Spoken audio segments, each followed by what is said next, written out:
Hello मित्रों, इस YouTube channel में आपका बहुत बहुत स्वागत है। सीटेट परीक्षा 2026 के लिए पर्यावरण अध्ययन ईवीएस के महत्वपूर्ण बिंदु। नंबर 1, किस पक्षी की चोंच अंदर से लाल होती है? तो ये होता है कालचिड़ी पक्षी, जिसकी चोंच अंदर से लाल होती है। 2 नंबर, ईवीएस का पाठ उसी से उड़ा ठंडा उसी से गर्म, उसी से ठंडा उसी से गर्म डॉक्टर जाकिर हुसैन द्वारा लिखी गई एक कहानी है। अपनी मृत्यु के समय वे किस पद पर थे? तो अपनी मृत्यु के समय वे भारत के राष्ट्रपति पद पर थे, जिन्हें अचानक हार्ट अटैक एवं अन्य बीमारी हुई थी, जिसकी वजह से वो स्वर्ग सिधार गए। तो ये थी भारत के राष्ट्रपति डॉक्टर जाकिर हुसैन द्वारा लिखित उसी से ठंडा उसी से गर्म कहानी। 3 नंबर, केरल में किसके पेड़ ज़्यादा पाए जाते हैं? तो केरल में नारियल के पेड़ पाए जाते हैं, जिनसे नारियल प्राप्त होता है, और नारियल के तेल में ही केरल में विभिन्न प्रकार की पकवान बनाए जाते हैं, जिसमें नारियल के तेल में मछली को भी पकाकर खाया जाता है। 4 नंबर, कौन सा पक्षी अपना घोंसला अलमारी के ऊपर आईने के पीछे बनाता है? तो ये गौरैया पक्षी है, जो कि घरों में पाया जाता है और अपने घोंसले अधिकतर घरों के सामानों में ही बनाता है। 5 नंबर, किसी बच्चे की उपलब्धि और कार्य का रिकॉर्ड यदि किसी फाइल में रख दिया जाए तो उसे क्या कहते हैं? तो उसको कहते हैं पोर्टफोलियो। 6 नंबर, कौन सा पक्षी ऊंची डाल पर घोंसला बनाता है? तो ये कौवा पक्षी है, जो ऊंची चाल डाल पर घोंसला बनाता है। 7 नंबर, कौन सा पक्षी अपना घोंसला नहीं बनाता? तो ये कोयल पक्षी है, जो अपना घोंसला नहीं बनाता और अपने अंडे कौवे के घोंसले में देता है। 8 नंबर, पर्यावरण दिन की पाठ्य पुस्तक में प्रयुक्त भाषा कैसी होनी चाहिए? तो पर्यावरण की अध्ययन की पाठ्य पुस्तक में प्रयुक्त भाषा बच्चे की दिन प्रतिदिन की भाषा से संबंधित होनी चाहिए। 9 नंबर, कैक्टस पौधों के बीच कांटों के बीच अपना घोंसला बनाने वाला पक्षी कौन सा है? तो ये पागता पक्षी है, जिसे कैक्टर कलर भी कहते हैं।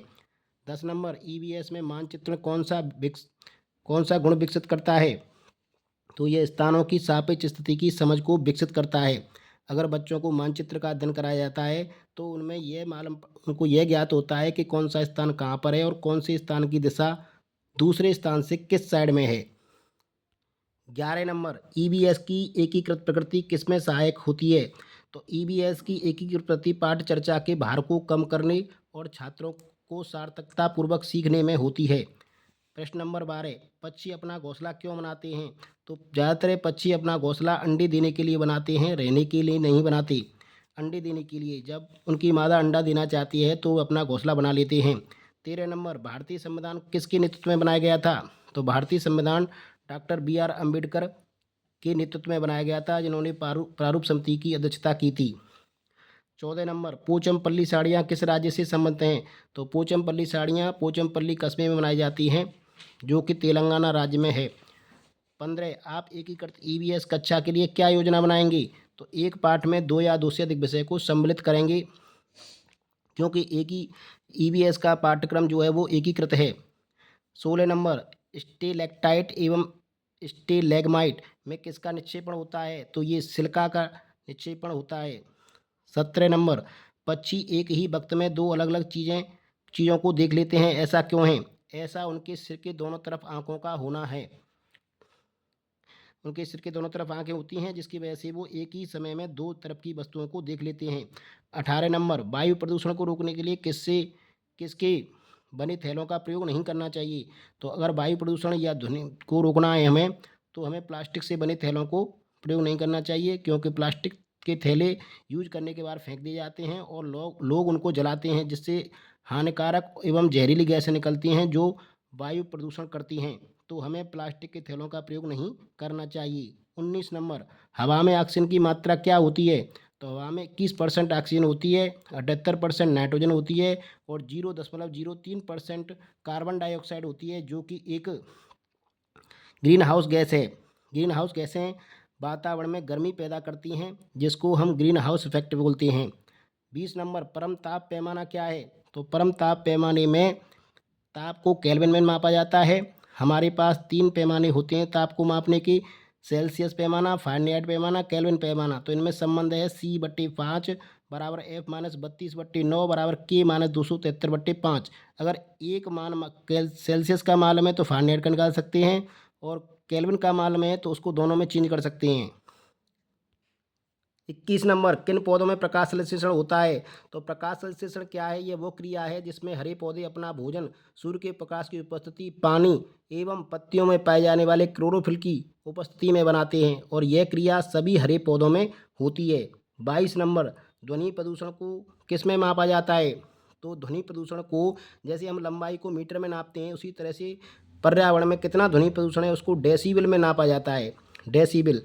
23, पर्यावरण के लिए सबसे ज़्यादा हानिकारक क्या है? तो पर्यावरण के लिए सबसे ज़्यादा हानिकारक है प्लास्टिक, जो न गलती है न सड़ती है, किसको केवल जलाया जाता है और जलाए जाने पर ये बहुत ही हानिकारक गैसें उत्सर्जित करती है जिससे हमारा पर्यावरण प्रदूषण हो जाता है। 24 नंबर, कबूतर घोंसला कहाँ बनाता है? तो देखा होगा आपने कबूतर रेलवे स्टेशनों, पुराने मकानों एवं बड़ी बड़ी बिल्डिंगों में अपना घोंसला बनाता है, अर्थात ये शांतिप्रिय पक्षी है। 25, अन्य मृत जंतुओं पर निर्वाह फीडिंग करने वाले प्राणी को क्या कहते हैं?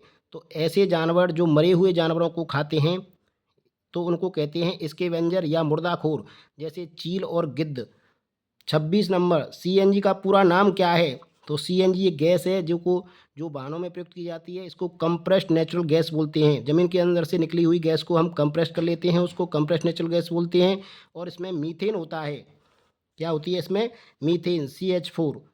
27 नंबर, पर्यावरण शिक्षा केंद्र कहाँ पर है? तो हमारे देश में पर्यावरण शिक्षा केंद्र अहमदाबाद, गुजरात में है।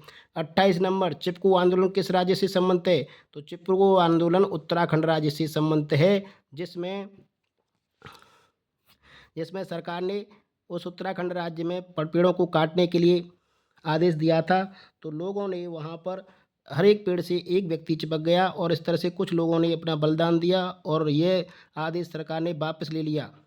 तो चिपको आंदोलन, इस आंदोलन के प्रणेता सुंदरलाल बहुगुणा थे। यह उत्तराखंड में चलाया गया था। 29 नंबर, राष्ट्रीय महिला आयोग की अध्यक्ष कौन हैं?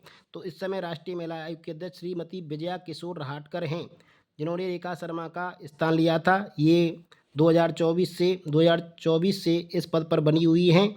यह प्रश्न यूपी टेट परीक्षा में भी पूछा गया था। 30 नंबर, एनजीटी राष्ट्रीय हरित प्राधिकरण की स्थापना कब हुई थी? तो राष्ट्रीय हरित प्राधिकरण नेशनल ग्रीन ट्रिब्यूनल की स्थापना 18 अक्टूबर 2010 को हुई थी। इसके वर्तमान अध्यक्ष न्यायमूर्ति प्रकाश श्रीवास्तव हैं।